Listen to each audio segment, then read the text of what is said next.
Okay. So going back, this long process of finding the slope of the tangent line using limits can be reduced by or can be simplified by using the laws or the rules for derivatives. Okay? So therefore, in this case, this is simpler kasi it's just one term. What if our function becomes f of x, a little complicated, f of x is equal to x squared plus 5. Of course, the solution here will be longer. What if it becomes x cubed plus 4x squared plus x plus 2? All the more naman na yung computation natin dito will be so long to a point na this space will not be enough.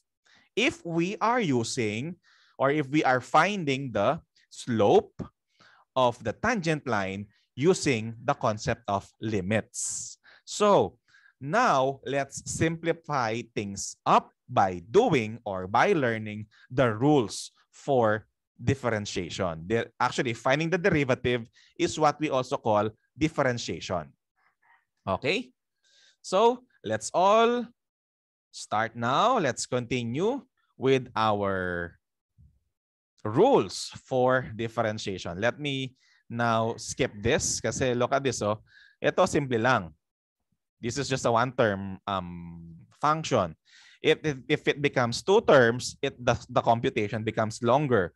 All the more if the computation if the function becomes longer. So the solutions will become longer as well. So to spice things up, but actually to simplify things up, let's now learn the different rules for differentiation. Okay, this is just very simple. The constant rule. This looks complicated, but actually it's just easy. Okay, the constant rule.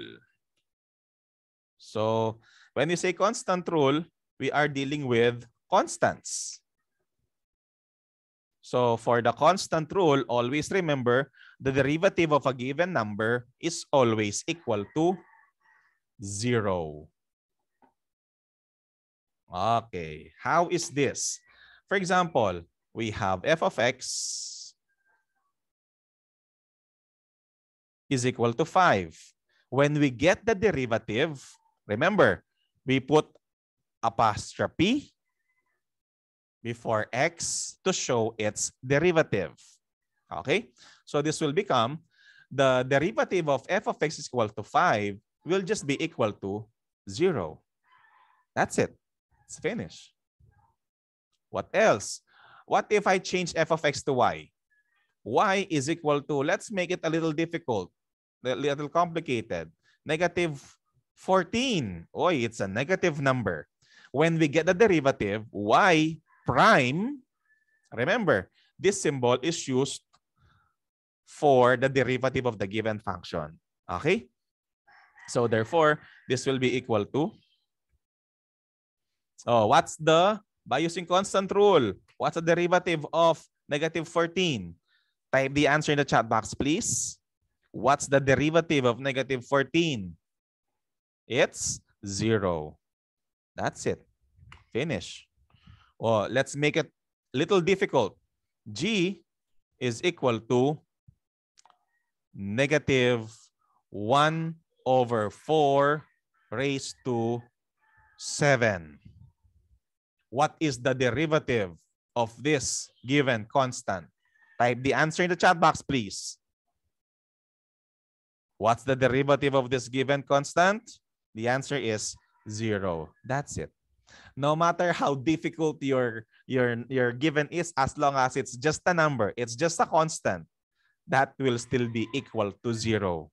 Kahit gaano mo siya pahirapan, even if you make it m is equal to 5 raised to 4 raised to 3 raised to 2 raised to negative 1 raised to 4 raised to 10 hanggang magsawa ka pa sa kakagawang komplikado ng mga yan, your answer, the derivative of that given constant, that's still a constant, the answer will always be 0.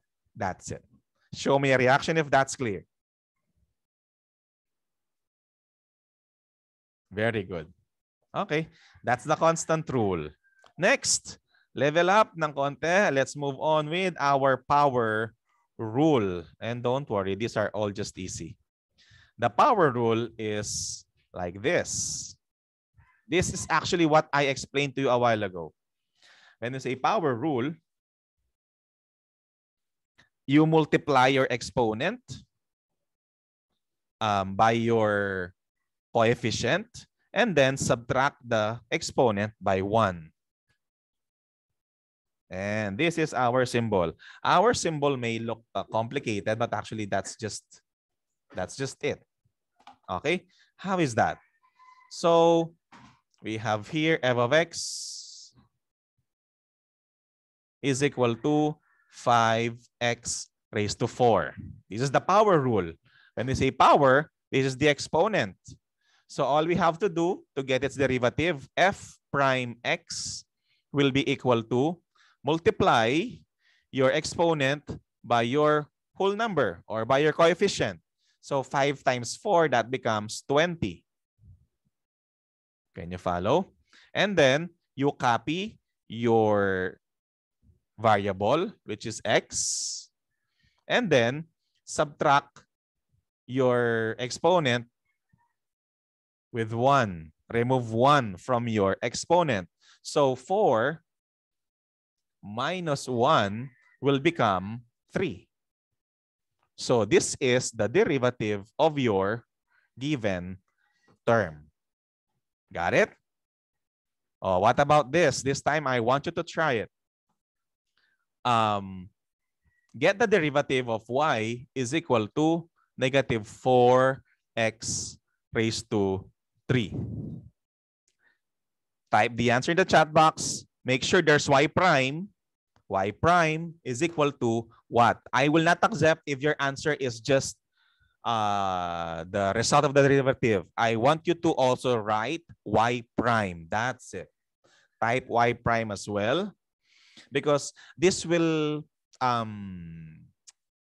train you to writing the complete derivative as your answer. Very good. Correct. Your classmates are now typing the correct answers. Very good. That's so simple.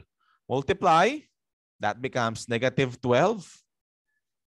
And then copy your variable and then subtract 1 from your exponent. 3 minus 1, that becomes 2.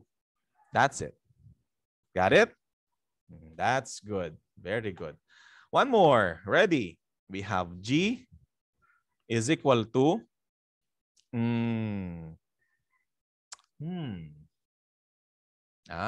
what if this is a negative exponent? If we have 3x raised to negative 2. Yeah. Give me the derivative of this given, of this function. G prime will be equal to what? Go.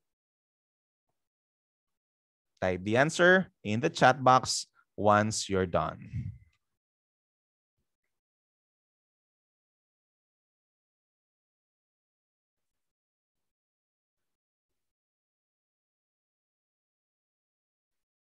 Okay. Oy. Your classmates are now having different sets of answers. Sige. Let's wait for the rest.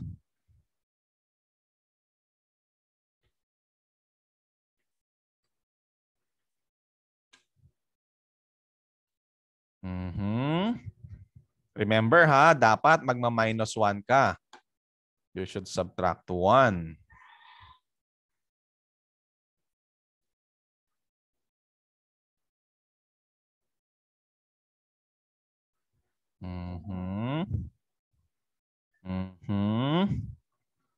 What is the answer? Let's wait for our other classmates.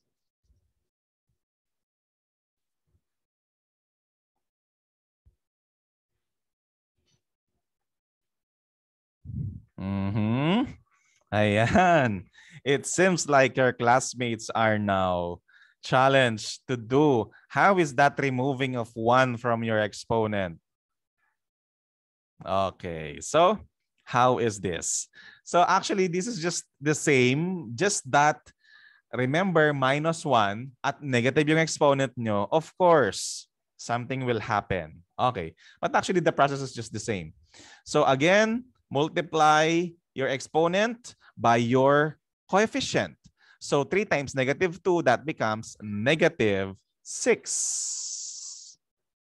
Can you follow? And then copy your variable, which is x. And then subtract 1 from your exponent. In this case, your exponent is -2 minus 1. Okay.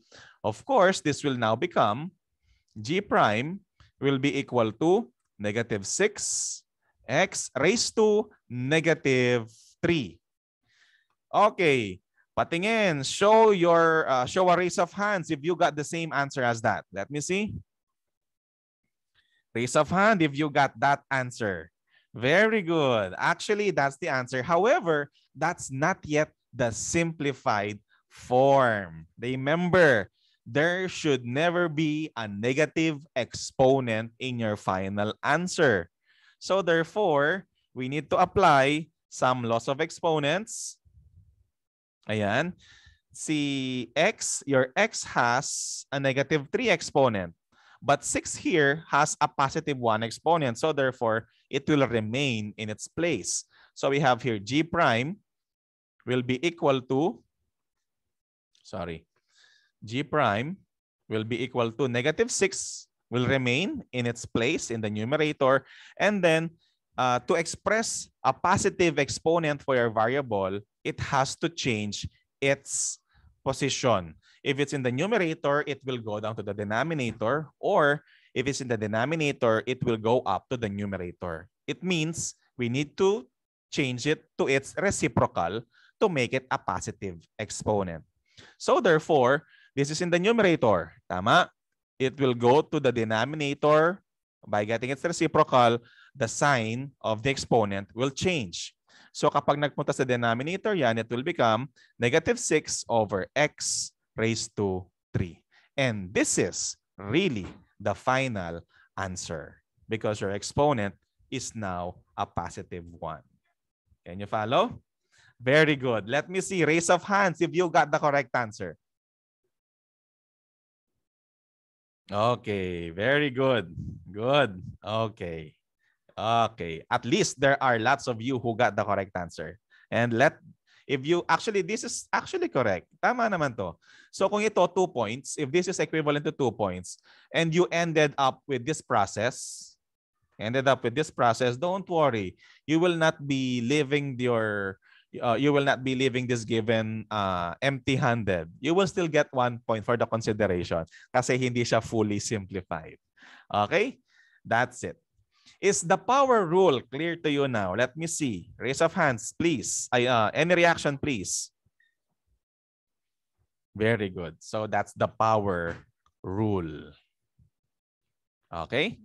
We shall now continue. So now that you know how to simplify or how to solve this, one more pa para makumpleto na natin yung sa mga polynomials natin. After the power rule, we also have the constant multiple rule. Actually, the constant multiple rule is just the same as the power rule. Yung power rule, variable lang siya. Sa constant multiple, meron na siyang coefficient, just like what we did here. Ayan. Ito pala, constant multiple na pala to. Constant multiple rule. Ayan, nilevel up na natin. Power rule, wala pa siyang coefficient. Constant multiple rule, actually what we did here is the constant multiple rule. Ayan, kasi ganun lang naman yung concept niya. Same concept. Sa power rule, 1 lang yung variable, 1 lang yung coefficient mo. For the constant, it's other than 1. And you know that already. Okay? Next. Skip na natin yon. Ito, the sum and difference rule. Ready? Again, power rule and constant multiple rule are just the same. Just that So some of you might be thinking, bakit pareho lang? Oh, again, power rule is just like this. X raised to 2, wherein you have here 1 only na hindi na sinusulat. And then the constant multiple rule, meron kang coefficient, 3x squared, which is just the same. You will multiply this by 1. You will multiply this. Ito si power rule. Ito si constant multiple rule. You know that already. Same process. 2, 6, and then copy the variable, and then subtract this by 1, or subtract 1. So that becomes 1, 1, and we need not to write 1 anymore. So this is 2x, and this is 6x. See? Constant multiple rule and the power rule are just the same things. Okay? Show me a reaction if that's clear to you. Let me see. Show me a reaction if everything is clear. Very good. Okay. Next will be our sum and difference rule. This is also easy. Ayan. Sum and difference rule. Sum and difference rule. Dito, it will already be a combination of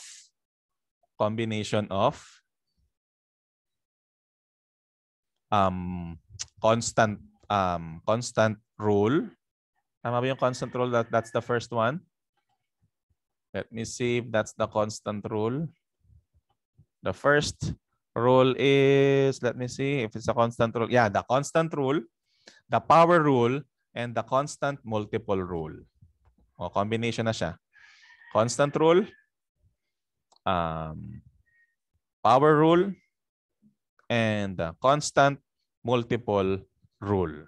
Okay, combination na siya. Kasi gagawin na natin siya. And this time, sum and difference, because in between, we have plus or minus. Okay? Let's try this example.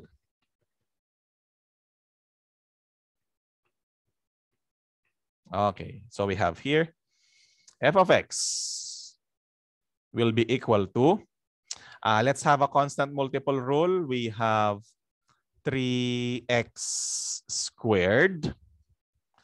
And then sum plus power rule. Ay, power rule muna yung una. Power rule, we have x squared. Sum plus, let's have a constant multiple rule. 3x, and then difference, minus constant. Constant rule, 5. Ayan. This time, we now have a polynomial as our function. Ayan. So, kapag humahaba, if we will be using or solving this using our limits a while ago, the m is equal to the limit of f of z minus f of x over z minus x as z approaches x ay naman sobrang haba ng computation nyo dyan because your f of z will be z squared plus 3z minus 5, and oh no, you will have a tragic experience if you will solve this function using the limits. So to simplify things up, we will be using the sum and difference rule. And actually, it's just easy. You'll just apply the power rule, the constant multiple rule, and your constant rule, and you're done. Shall we? So to get the derivative of this, it will be f prime of x will be equal to, ready? Get the derivative of this. Type the answer in the chat box, please. What's the derivative of x squared? What's the derivative of x squared? Type it in the chat box. Okay, I'm waiting for the rest. What's the derivative? O, derivative na lang. Sagot na agad. No need for the prime. What's the derivative of x squared? Only one shared me the answer. What about the rest? Power rule. Okay. Very good. 2x. As simple as that. This is 2x. Finish. You want the long process? The long process will be multiply to its coefficient, which is 1. That's 2. Copy the variable and then subtract 1. 2 minus 1. There's 1 there, but we don't write 1 anymore. Okay? That's it. Next. Let's identify, next pala, plus, just write plus there. Plus. Ganun lang yung process ng sum and difference. Now, we have our next term, which is the 3x. 3x is a constant multiple rule. What is the value of this? What's the derivative of 3x? Type it in the chat box, please. What's the derivative of 3x? Oh, hindi sila sure. The answer here is, it's just 3. Why 3? There is an exponent here, 1. Tama? And then, same process, 3 times 1, that's 3. Copy your variable, which is x. And then subtract 1 minus 1, that becomes 0. Remember? And we all know that when a number is raised to 0, this is just equal to 1. Can you follow? And so 3 times 1 will just be 3. So better yet, don't write that anymore. Okay? So that's a technique. So if we are getting the derivative of y is equal to 5x, for example, 5x, for example, so just remove the x, and then that will already be your derivative. Y prime is equal to 5. Can you follow? Again, g is equal to 10x. Get the derivative, it's just 10. Can you follow? What about m is equal to 1,000x? What's the derivative? 1,000. Ganun lang siya. Okay, that's the shortcut of that. Okay? Okay, now that you know that. This time, we are here. Minus, what's the derivative of 5? What is the derivative of 5? Okay, type it in the chat box, please. The answer is 0.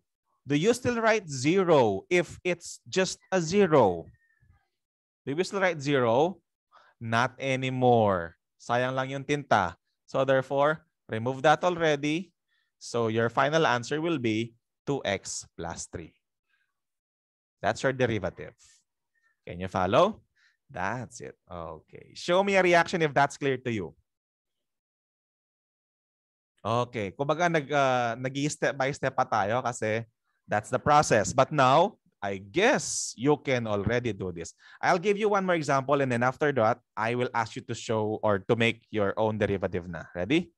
Let's have this. Y is equal to, pahabaan natin ng konti. If we have 5x cubed minus 3x squared plus 4x minus 10. Okay? So again, same process. Y prime will be equal to, what's the derivative of this first term? Type it in the chat box, please. I want to solve it with you first, and later on, you will be the one who will solve it na. Derivative of 5x cubed, what's the answer? It's, type it in the chat box, please. Very good. That's 15x squared. Next, what's the derivative of the second term? What's the derivative? Of course, that's minus. Okay. What about the rest? Very good. Some of you wrote negative 6x and some wrote 6x. Actually, they are just the same.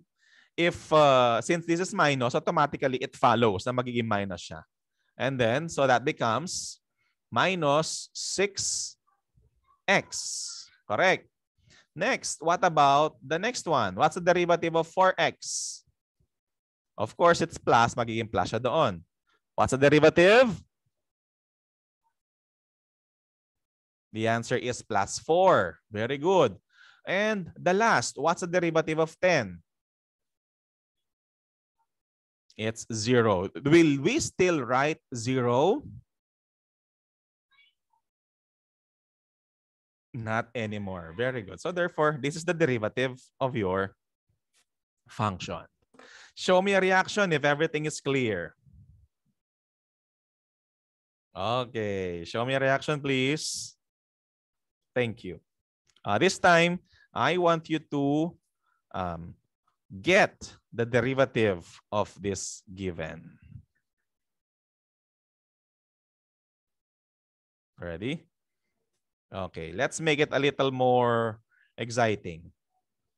F of x. When you type your answer in the chat box, please don't forget to put your f prime x, huh? For your final answer, for the derivative. So ready?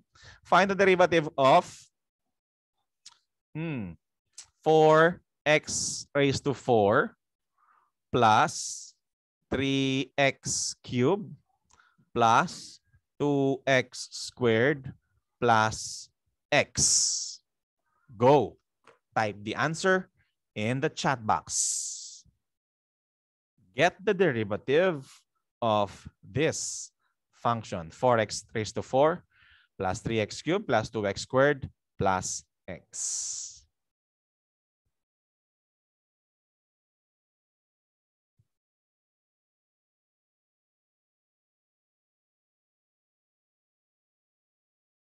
Okay, your classmates are now typing their answers. And 2 of your classmates already sent their answers and they are both the same. They are the same. They have the same answer.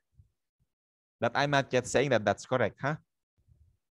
That one thing that you should be confident about is you have the same answer as your classmate.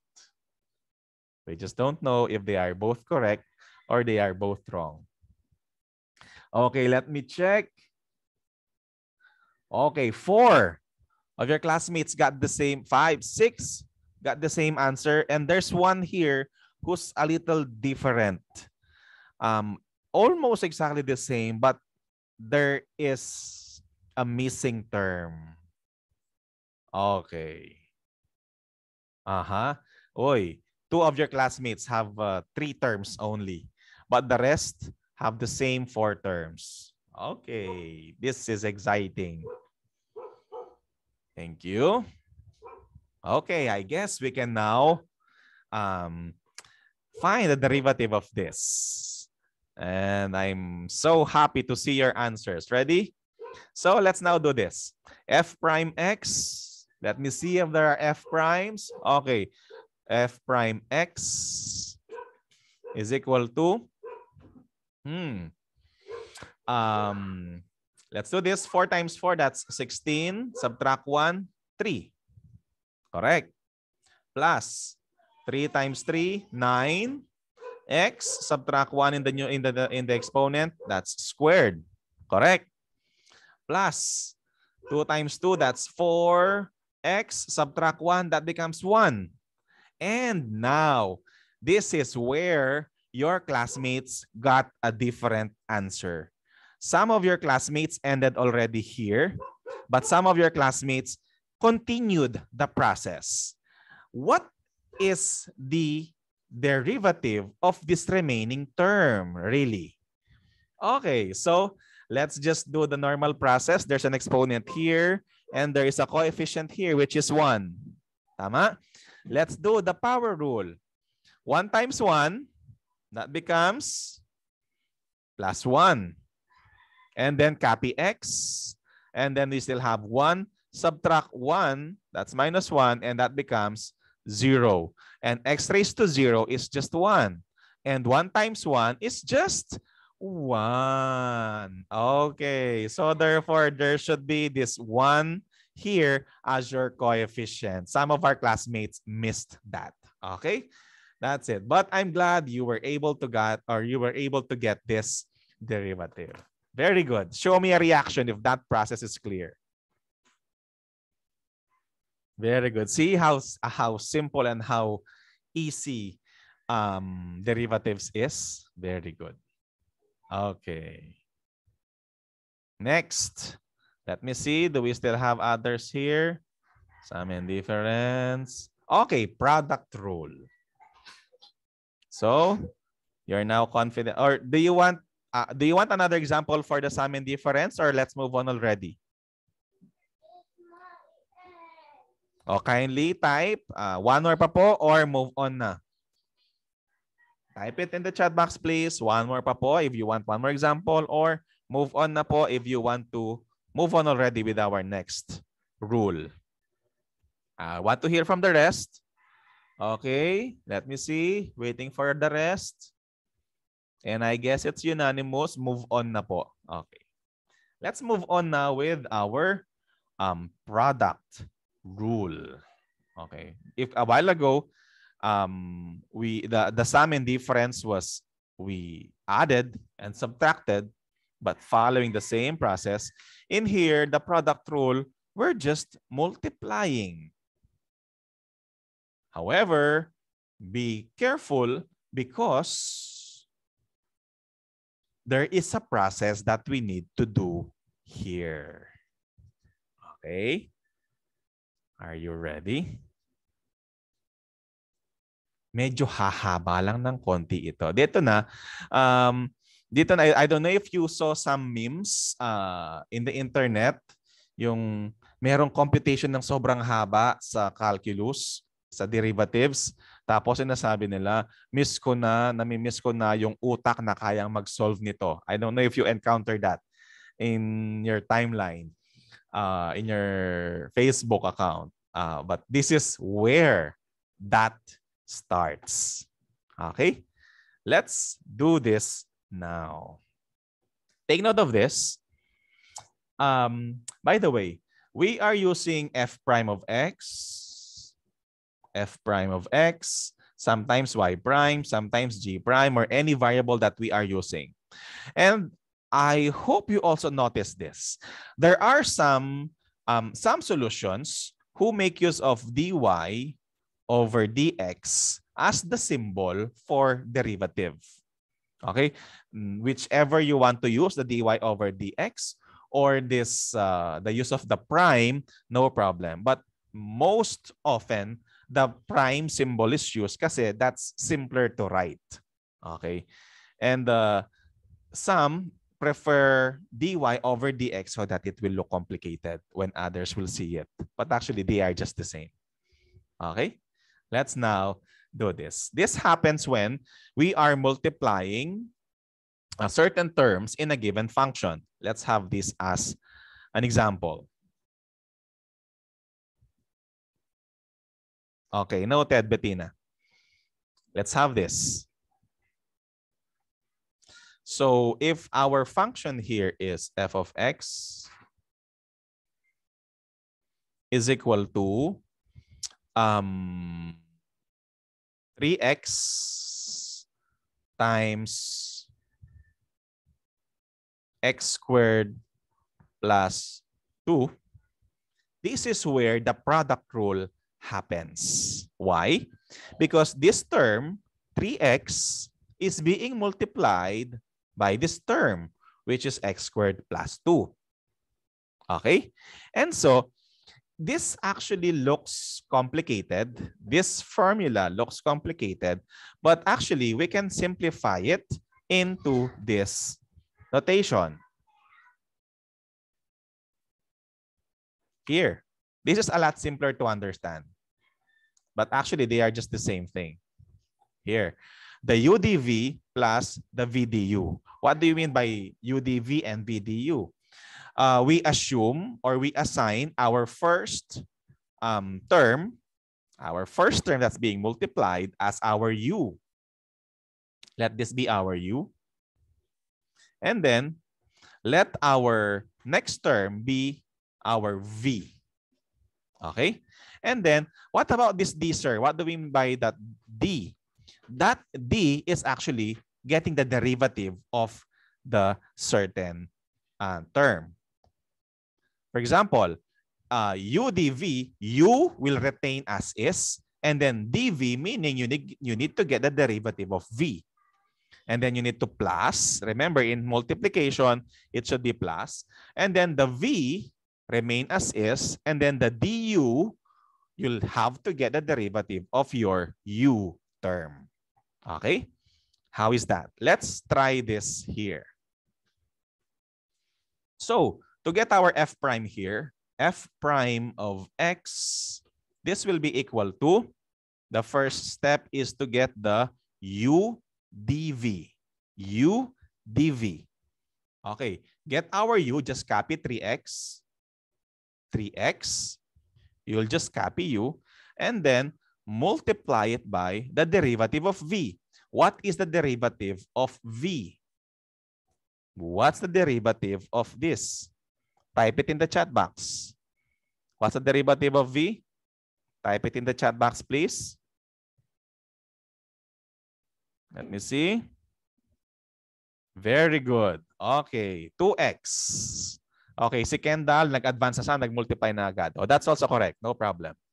So, the derivative of v, or our dv, will be 2x.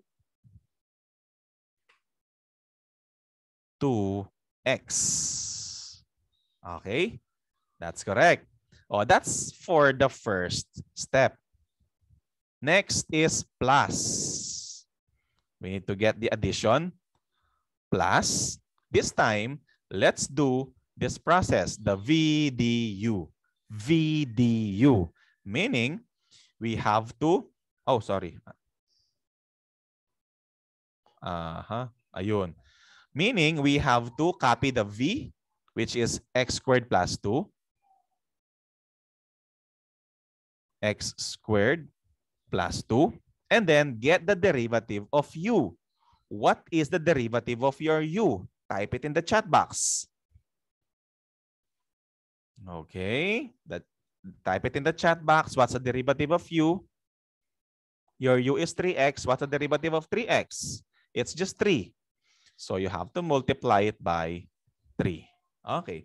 And then all you have to do then is to simplify this given. Okay. So we have now f prime of x will be equal to multiply 3x times 2x. That becomes 6x squared. Can you follow? Because we are multiplying them, so you need to add their exponents. 3 times 2, that's 6. X times x, that's x squared. Next is plus. This time naman, this is binomial and there's some monomial here.